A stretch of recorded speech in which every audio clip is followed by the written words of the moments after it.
Hello YouTube, this is Gerardo at GWoodCars.com here in Hollister, California. Phone number here is 831-637-5328, or you can reach us online at GWoodMotors.com. You can connect with me online at GWoodCars. Just search GWoodCars, hashtag GWoodCars.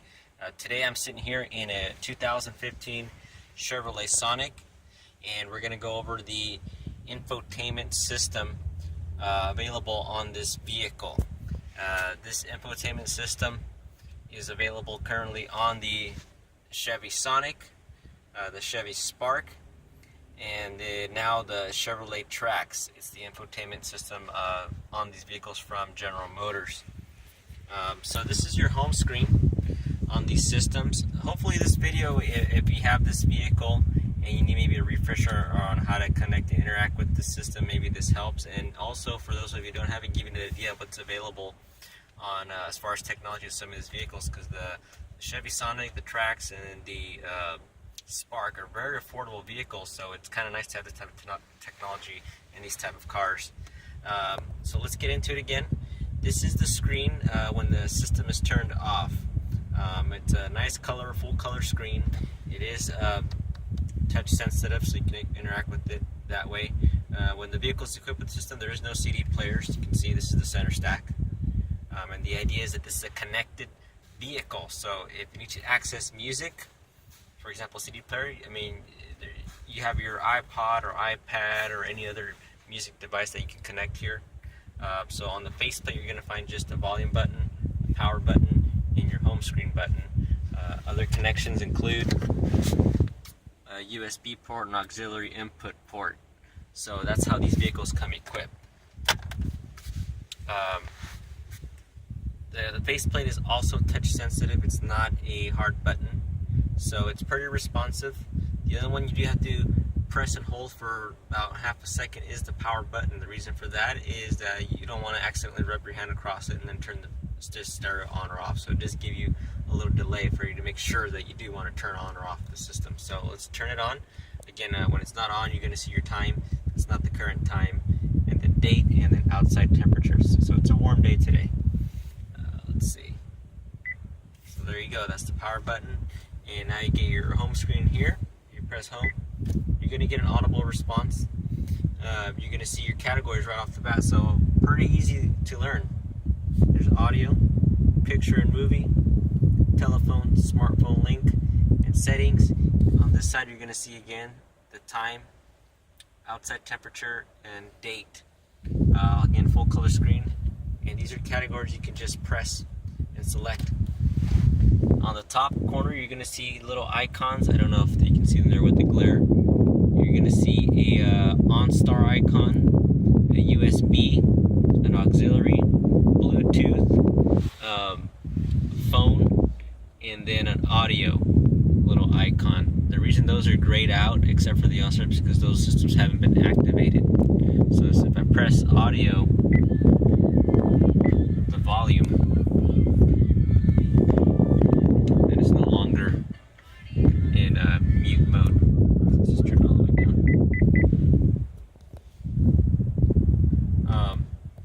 So again, the categories are pretty self-explanatory, which is one of the nice things about GM products. Their technology is very easy to use. So if you press audio, that's going to send you into your audio screen. It tells you what's playing. Your favorite presets are right here. You got up to 7 pages. It's on one of 7 that you can set favorites on. Radio station data, you know, song, channel, track, everything else that goes with that. And then this vehicles, they come equipped with AM, FM, and satellite radio. Right now it's on XM satellite radio. If you want to switch that up, your source button is up here. And then you can see your categories. You also have USB, auxiliary, and Bluetooth. Those are great because there's nothing connected. So as soon as you connect something to those, for example, you plug in your, Bluetooth device or a USB thumb drive with some music, that'll light up and you'll be able to select the folders there, play your music. You're always going to find a back button, which is right here. it'll take you back to your previous page, and then you can always go back to the home page using the little house. Let's go back to audio. A common question I get is how to scroll through the channels, because people aren't familiar with the interface yet. So it's pretty easy. You got your channel forward and back, and then you got your track forward and back. The little gray button here is the menu button, and it's another way to select options available on the screen. So if you hit menu, then you're going to have another list of ways to select your music, the tone settings. Nice little feature, because maybe that people didn't know about, was direct access. What that means is you can directly punch in the station you want to go to. So right now it's on channel 10. Let's say I want to listen to channel 9. Channel 0 doesn't. You just press the number, so let's go back.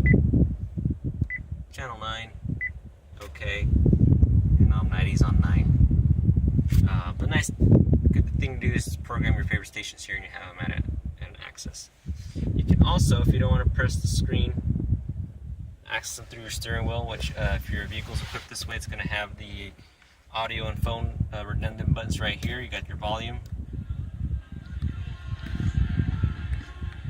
source, and up and down. That'll go through your favorites.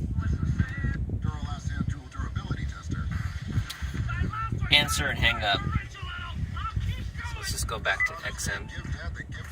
It's just a clear signal here. Turn back the volume. So it's a quick overview of the audio. And so if we want to go back, we'll just go back home.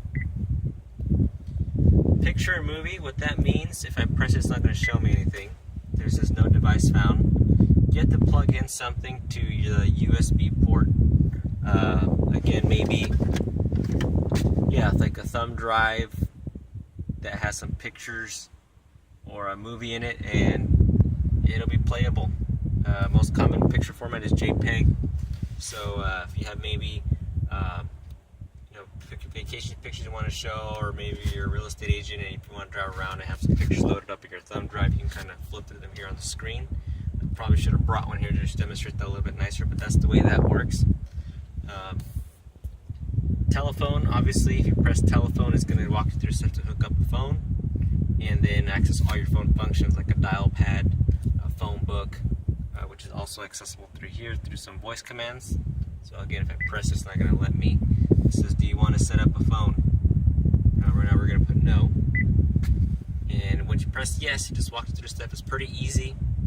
Again, you don't have to be very tech savvy for this system. Smartphone link. You're going to see it's going to take you to this screen, and there's some default, I guess you can call them apps on the screen. I don't know if you can see them very well here. There's one for Pandora, Stitcher, TuneIn, and Bringo navigation. The way these work is if you go to, whether you have a Apple device or Android device, you can go to either store and download these apps if you don't have them already on your phone. And if you have it activated, for example, you have Pandora on your phone, you can sync them up once you sync up your phone, and you'll be able to operate that app through the interface of the screen, which is very nice. I mean, the idea here is that you have your phone, you can hook it up, put it out of sight, store it in there, and then you'll be able to drive and control your device hands-free all through this system. So right now, because none of these apps are downloaded on my phone, they're gray. My phone's not connected. Then there's additional settings beyond that where you can move the icons around and set them up how you like. It's actually a better view of the icons that are default from the factory. We'll just leave everything the way it is.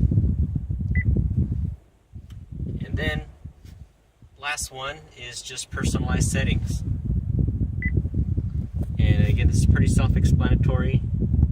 You got time and date, radio settings, connection settings, vehicle settings, and then the language. There's a few more if you scroll down. Text scroll, whether you want it to be able to swipe her up or down. It's on off right now. The audio feedback for the touch, startup volume, and then some software information. Those are the personalized settings that are available on the system. So again, I mean, pretty nice for a what's considered to be an affordable vehicle. You still get a nice host of technologies. You don't have to settle. just because you get an affordable vehicle doesn't mean you miss out on all the technology. But this one's equipped on a 2015 Sonic LT. Again, the system is available on the Chevrolet Spark and now the Chevrolet Trax.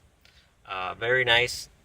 And again, they're not going to have CD players, but they're fully connected cars with the features that most people nowadays are looking for. So, if you have any questions on this system, feel free to make some comments below. I hope this video was helpful. Maybe doing an exploring, maybe do some car research, and we'll see you on the next video. Thank you.